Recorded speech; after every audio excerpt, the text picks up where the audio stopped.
Di sini saya Niken Anjarsari NIM 1802101064 kelas 6B ingin mempresentasikan pengembangan gerak motorik halus untuk anak tunagrahita.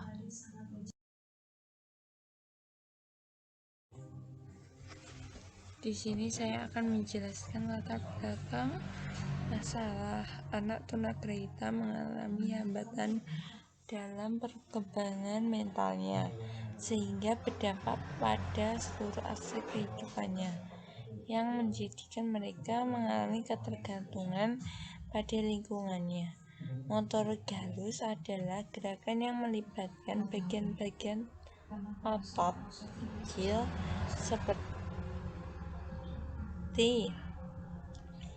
keterampilan menggunakan jari, jemari, tangan, dan pergelangan tangan yang tepat. Gerakan ini tidak terlalu membutuhkan tenaga, namun membutuhkan koordinasi mata dan tangan dengan cermat.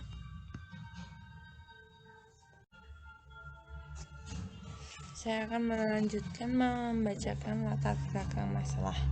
Untuk itu perlu adanya pelatihan yang dapat meningkatkan kemampuan motorik halus pada anak tunagrahita. Banyak cara yang dapat dilakukan untuk meningkatkan kemampuan motorik halus anak tunagrahita, antara lain memberikan pekerjaan tangan dengan menggunakan benda-benda di kehidupan sehari-hari. Baik, sekarang saya lanjutkan pengertian anak berkebutuhan khusus. Secara umum dapat disimpulkan bahwa anak berkebutuhan khusus menurut Haworth adalah anak dengan karakteristik khusus yang berbeda dengan anak pada umumnya, tanpa selalu menunjukkan pada ketidakmampuan mental, emosi, atau fisik. Anak berkebutuhan khusus adalah anak dengan pendidikan yang memerlukan layanan spesifik dan berbeda dengan anak pada umumnya. Baik, selanjutnya saya akan membacakan pengertian tentang tunagrahita. Tunagrahita istilah yang digunakan untuk menyebut anak yang mempunyai kemampuan intelektual di bawah rata-rata. Istilah intelektual tunagrahita ialah sebutan untuk anak yang hendak atau penurunan kemampuan dari segi kekuatan, seni, kualitas, dan kuantitas. Dari pengertian itu tadi mengarah pada keterbelakangan intelijensi, fisik, emosi, dan sosial, serta membutuhkan perilaku pembelajaran secara khusus supaya berkembang pada kemampuan. Baik, saya akan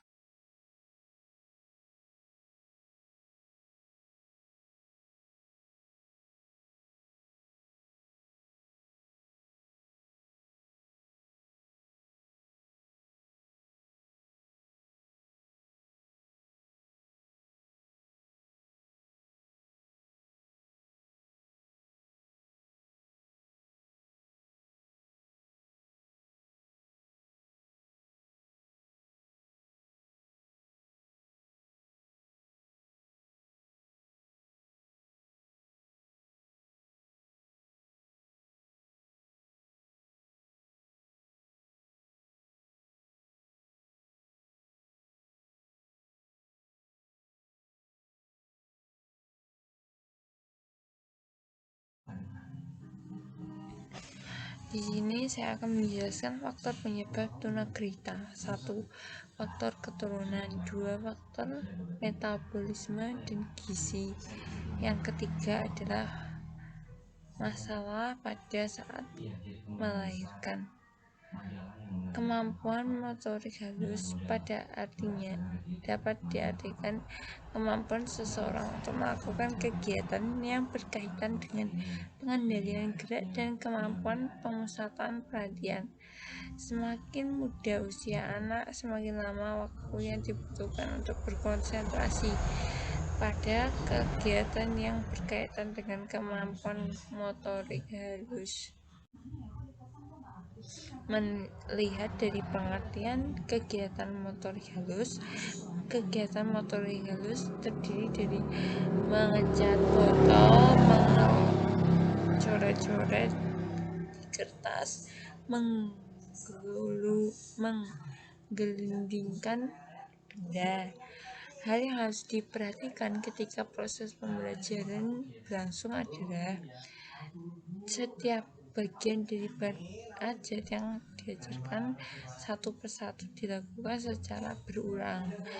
Pembelajaran hendaknya dilakukan dalam situasi konkret. Diberikannya dorongan atau motivasi kepada siswa. Ciptakan suasana yang menyenangkan dengan menghindari kegiatan belajar formal. Gunakan alat peraga dalam Nah, di sini ada identifikasi anak ABK yang bernama ER. Jenis kelaminnya adalah perempuan, lahir di Magetan tanggal 6 Januari 2011, umur 10 tahun, saudara 2. Kegiatan prasiklus yaitu anak berkebutuhan khusus jenis tunagrahita ini mengalami gangguan berjalan. Ketika berjalan tidak seimbang, gerakan mata seperti melirik sambil berputar, ekspresi wajah yang murung ketika didekati orang asing. Ketika diberi pemberian, hanya melakukan gerakan di atas tanpa berbicara satu kata apapun. Anak cenderung memiliki gangguan komunikasi, gerak, dan beradaptasi. Tindakan awal yang diberikan adalah melakukan pembelajaran secara home visit dengan melakukan pendekatan yang baik dengan orang tua maupun anak. Karena anak tersebut tidak bisa jauh dari ibunya, di sini bimbingan yang diberikan pada anak tunagrahita adalah melatih keterampilan motorik halus dengan memegang spidol besar yang terdiri dari satu spidol 2 warna. Kegiatan mencoret dilakukan pada buku gambar berukuran kecil. Selanjutnya, refleksi dari kegiatan tersebut adanya pengembangan kemampuan motorik halus sejak melalui coret-coret buku gambar yang dilakukan 10 menit. Anak dibantu dengan orang tuanya, tepatnya ibu. Tindak lanjut dari kegiatan tadi adalah melukis pot bunga dari toples. Kegiatan ini dilakukan pada pertemuan kedua.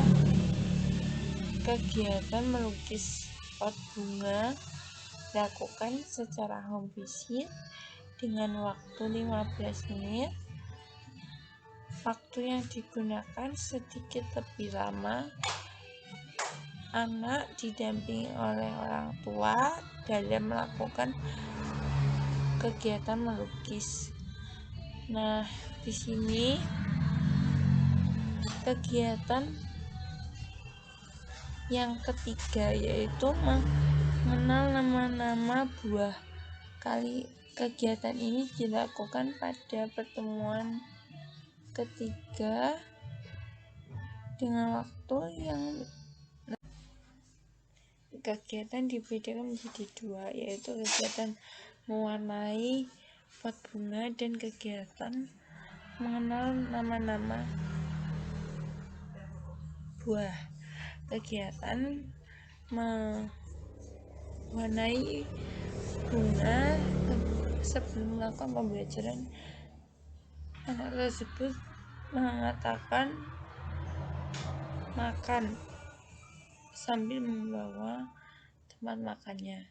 Dalam artian mereka mengajak menerima kita sebagai berada di lingkungannya. Setelah selesai, ada respon antara siswa dengan guru. Mereka melakukan kegiatan melukis. Kegiatan melukis ini guru mempraktekkan terlebih dahulu cara melukis dengan memberikan contoh. Selanjutnya, siswa diberikan alat dan bahan untuk kegiatan melukis tersebut, serta didampingi oleh orang tua, yaitu ibu anak, dalam mengarahkan anak melukis pot. Selanjutnya adalah mengenal nama-nama buah. Kegiatan ini dilakukan secara fisik di rumah anak dengan membawa macam-macam buah. Nah, siswa diminta untuk menirukan kata yang kita sebut. Misal, kita menyebut pisang, maka anak harus menjawab pisang. Setelah pisang itu diperlihatkan pada anak, pisang tersebut dikasihkan ke anak untuk melihat bentuk pisang tersebut dari tekstur dengan menggunakan jari-jari mereka.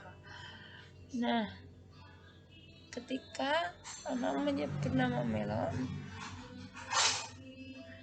siswa menirukan nama buah melon tersebut. Ketika diberikan melon tersebut pada anak, maka terjadi respon anak tersebut melindingkan buah melon tersebut. Dalam kegiatan tersebut, lapor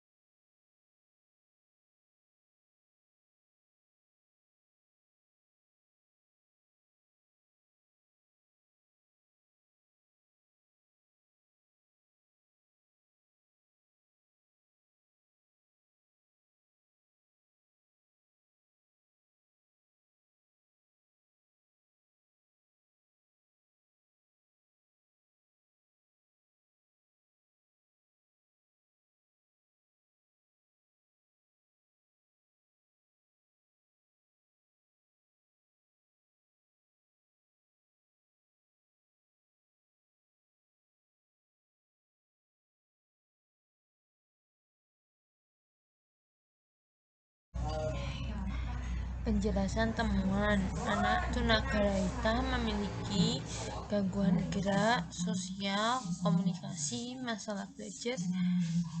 Hasil penemuan faktor seseorang mengalami tunagrahita menurut hasil wawancara saat melakukan kegiatan fisik adalah faktor keturunan dan dari bapaknya yang mengalami tunagrahita, dan gangguan saat proses kelahiran anak atau anak mengalami prematur.